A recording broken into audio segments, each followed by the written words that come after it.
Just takes about 30 seconds and not a problem. And you're good. Go ahead. Am I live? Yes, I believe so. All right. Hello, everybody. My name is Jonathan Levy. I'm actually one of the maintainers of one of the projects of Hyperledger. It's Hyperledger Fabric. I'm an independent, I'm probably the only kind of premium member of Hyperledger that is a maintainer. But more importantly, today I'm going to just go over most of the projects that we have in Hyperledger. I'll try to keep it a little bit technical so people can, I don't know, hopefully kind of hit the ground running. So Hyperledger is an open source kind of project that combines a few big projects. One of them is Hyperledger Fabric. Another one is Aurora. A bigger one is Intel's Sawtooth. And I'm just going to talk about a few of the main characteristics of each and maybe delve down to more specific details. So just to say, Hyperledger project is part of the Linux Foundation. Hyperledger is a non-profit organization here to promote open source standards. The reason I like Hyperledger is because they have a nice governing model. So basically, they give us, the developers, umbrella of the legal protection. We have the Apache 2 licensing, which actually works for us very well. So every project that we have now is Apache 2.0 ASF, which you can clone it, you can copy it, you can even package it and sell it in a commercial product and charge for it. So there's no problem with you don't need to, it's not sticky in the sense that you always have to keep it open. You should keep it open, to be honest, because once you check in code, many people are maintaining it, reviewing it, talking about it, using it, and reporting stuff. So even if you... Sorry, Jonathan, not to interrupt. We just had some technical challenges with throttling of the internet. And so we're actually not live quite yet. So just give me a second to troubleshoot, and we'll restart again. So give me just 30 seconds and I'll let you know when you're live. Not a problem, not a problem.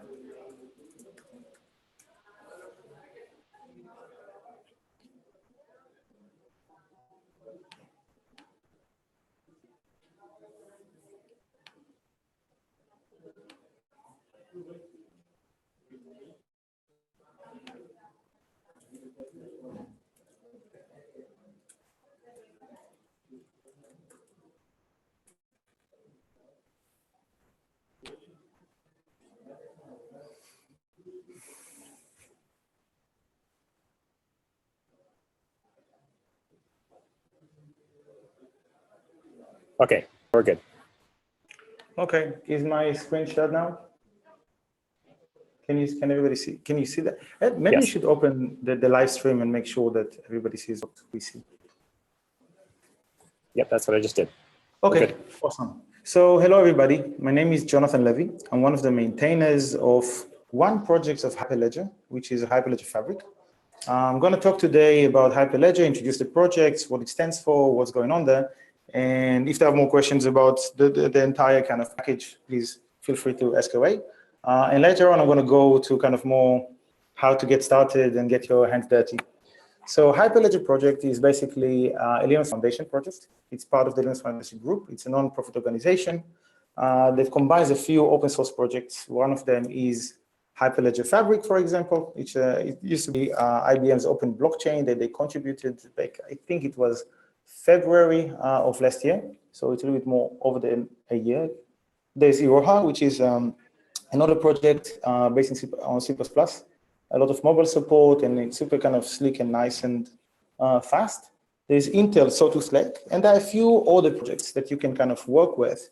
Basically, the idea is to combine blockchain technologies, make sure that people work together. We have some standards. We are kind of working under the same licensing. We don't have, as a developer, I can tell you that it's much nicer to know that once I contribute code and I know that it's there and nobody's going to come after me, sue me, and later on run after me, because everything is Apache 2.0 license, which is super helpful and permissive.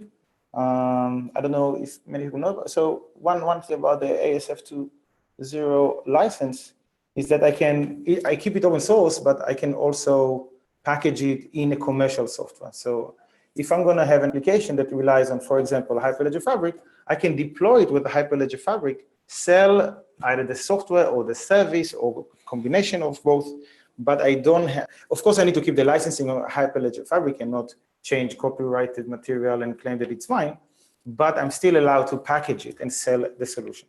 So that's one of the things that differentiates Hyperledger Fabric today, Hyperledger in general today, because we have this kind of very permissive licensing, and we also have a very welcoming model. I can tell you, and I'm one of the maintainers of Hyperledger Fabric.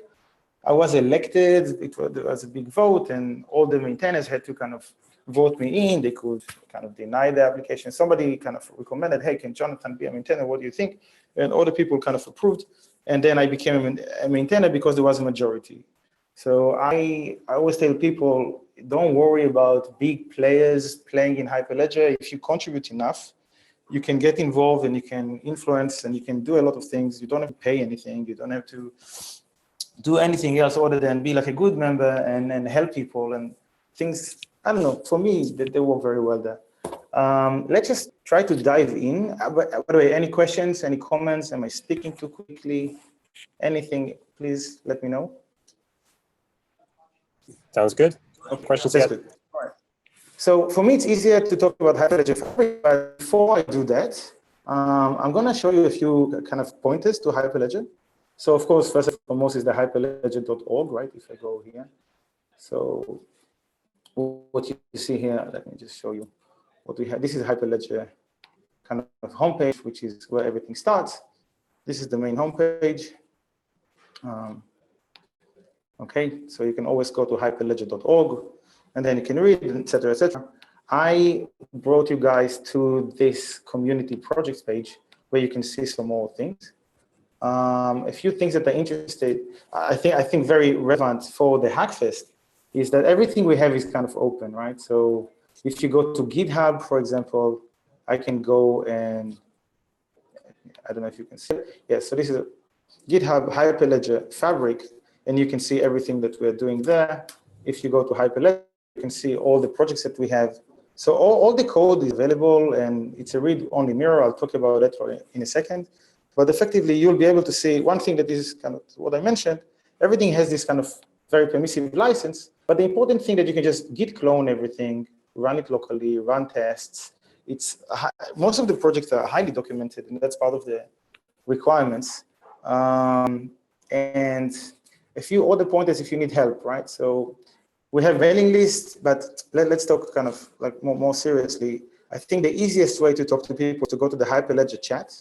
That's something that is very useful. I'm logged on now because that's what I do. So you'll see my Hyperledger. We have a lot of channels. So this is the main Hyperledger thing. You can have Fabric, you can have Composer, you can have, this is general Fabric crypto. So there's a lot of Fabric stuff that I'm enrolled to.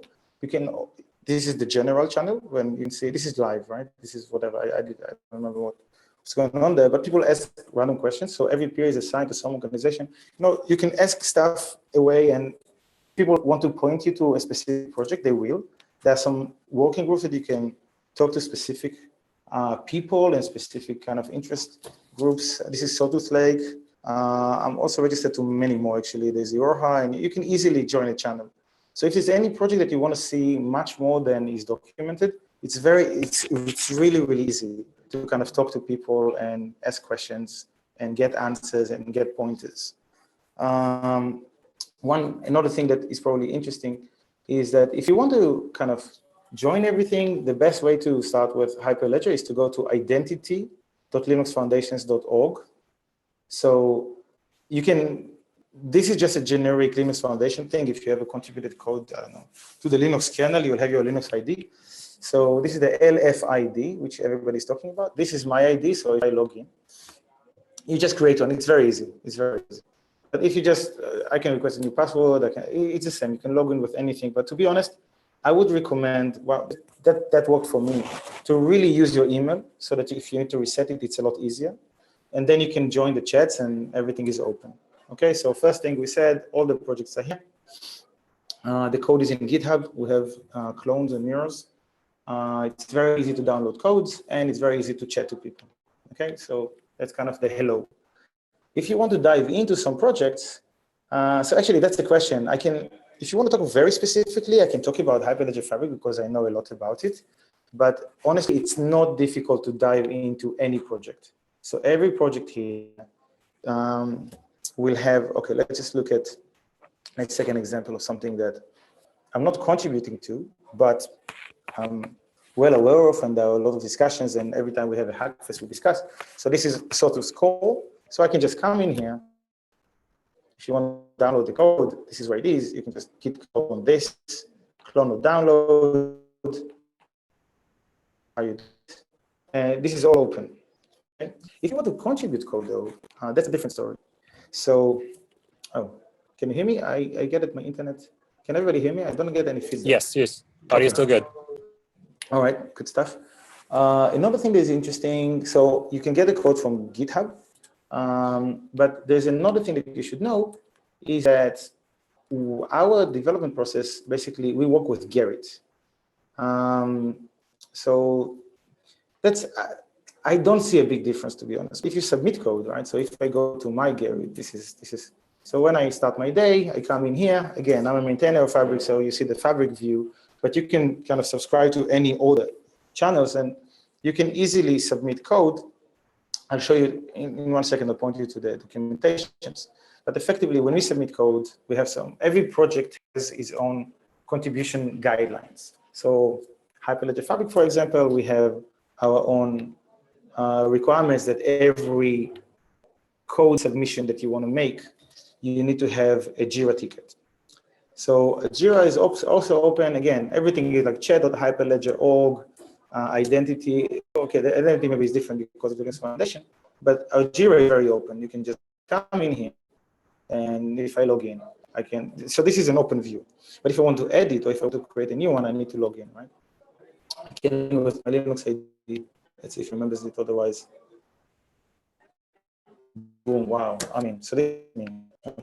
Okay, so now I'm on. I can do more things. It's very easy to kind of come into the project, and there are different projects again, right? I can come in here and I can see Fabric, and I'll be able to see other projects like Code-a-thon.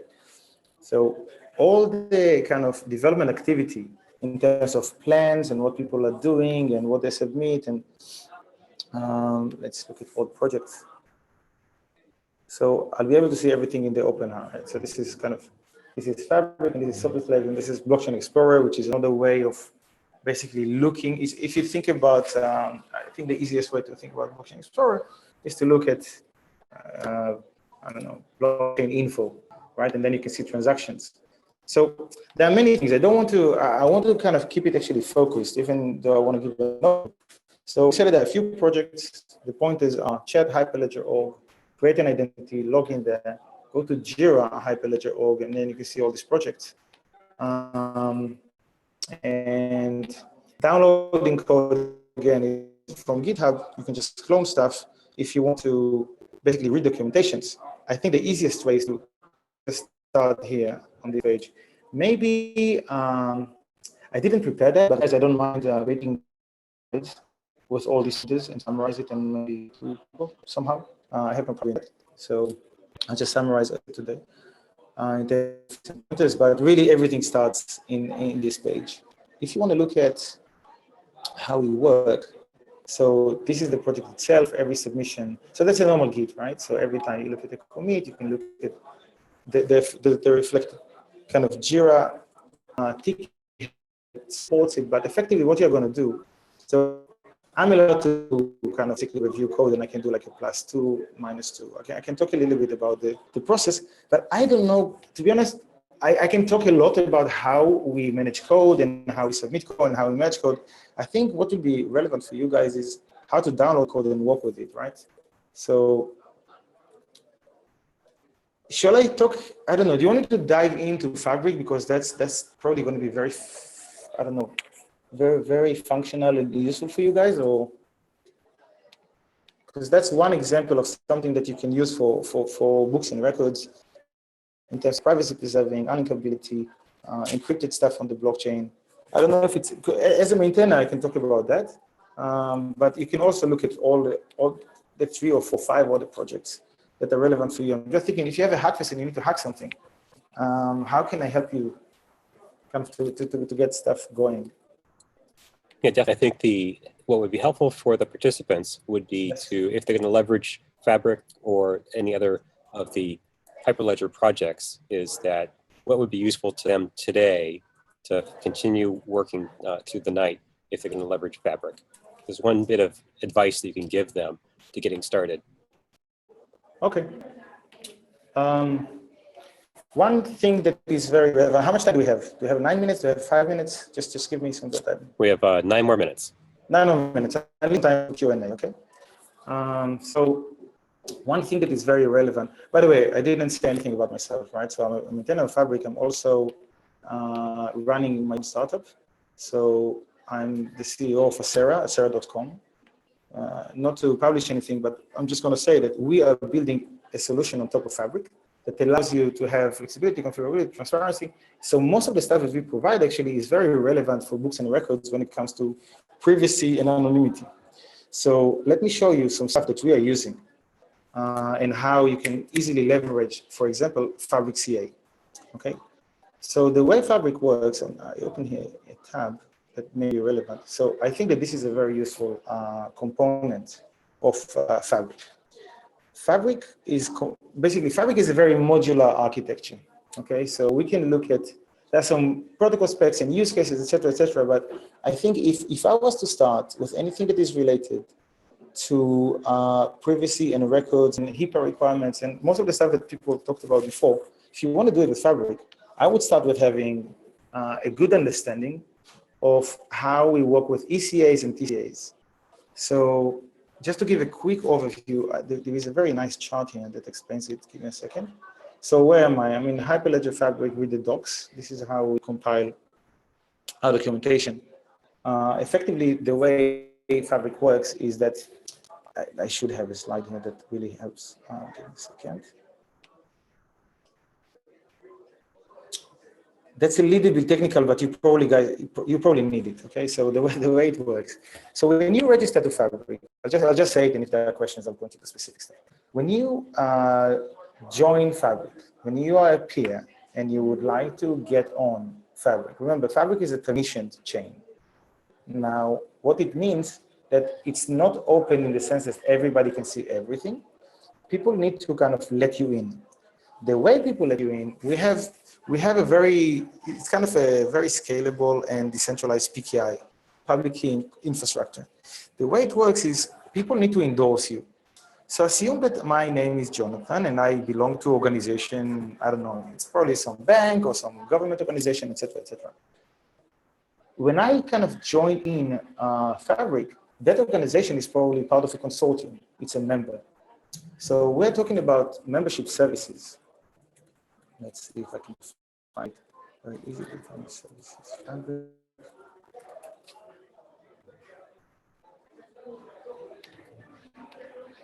Try to show the open version of it.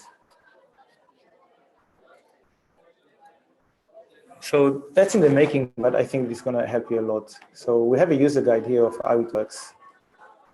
So effectively, can you see it? Shall I zoom in, or let me try to do that, okay? So this is how the Fabric CA works today. You have few peers, and when they log in, basically for the first time, you have to register and enroll to the system, meaning that my organization, let's call it organization A, has to say, you know, this guy, Jonathan, it's okay, generate an enrollment certificate for him. This is kind of my entry ticket, okay? So we have something called an ECERT, which is the enrollment certificate, which is signed by probably my organization or some CA, a certificate authority, that is run or is under my control, or basically I'm part of. And when I attest that, yes, Jonathan is my employee, I can enroll to the system. The second part that is actually very, very strong is that we have a TCA, which is not an enrollment certificate authority, it's a transaction certificate authority. And the way it works, you kind of come in and then you join, et cetera, you start a server. The important thing, and I'll give you all that stuff, you have all this in command line. But effectively what we do, when you enroll, you get an ECERT. So this intermediate server, or even think about even one, you can just come in, get your ECERTs, and then obtain a few T-certs. What's wrong about T-certs is that Now my identity that is relatively kind of linked to my ESET is hidden, and I get a bunch of T-sets. So the idea is that when I log in, I don't need to reveal my identity to the entire network. I can come in as Jonathan, and maybe I'll get a user. My enrollment ID is going to be J17, and then I'm going to get a batch of 200 T-sets. Every time I'm going to transact on the blockchain and run chain code or upload some data or do whatever I'm doing, I'm going to use it with my T-sets. This separation from E-sets and T-sets basically keep my identity relatively hidden. I'm saying relatively because there is some link between the enrollment certificate and my transaction certificate. I cannot obtain a T-set without enrolling to the system, right? So the TCA knows about kind of my identity and he hides it. But effectively, when I'm looking at regulated businesses that want to make sure that I don't have unlinkability of transactions, meaning that somebody cannot just do profiling and look at Jonathan's behavior or this guy J17s or JNTs and then learn about my location, what I'm doing, what I'm transacting, the nature of my activity online or on the blockchain, then it's very strong to have this as a completely separate from my identity.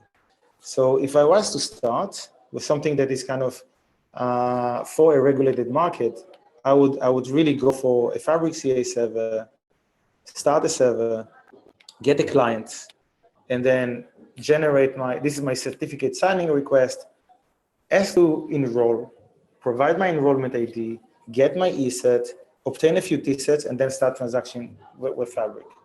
It's very difficult to explain everything in 5 minutes, I understand, but I'm going to give you enough pointers to start.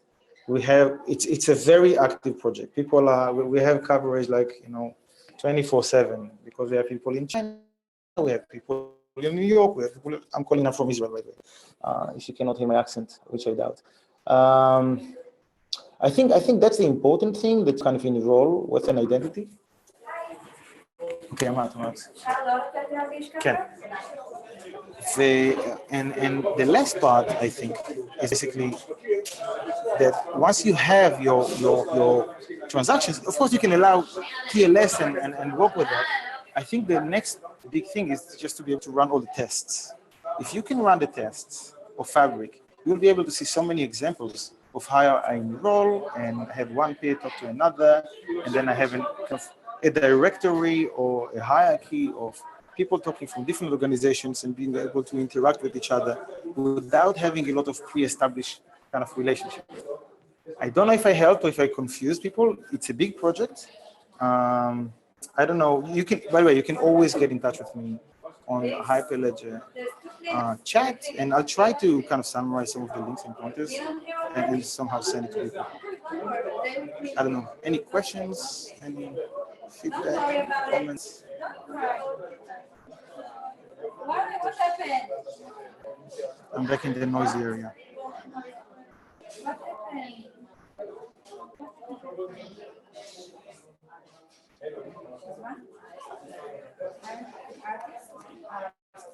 Hello? Okay. And sketch? Why did you change? Oh, you didn't take it? She don't have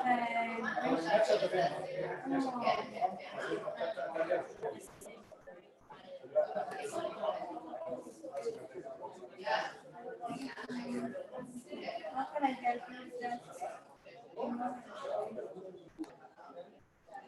All right, Jonathan, that was great. We don't have any questions here, but we should probably take some questions offline.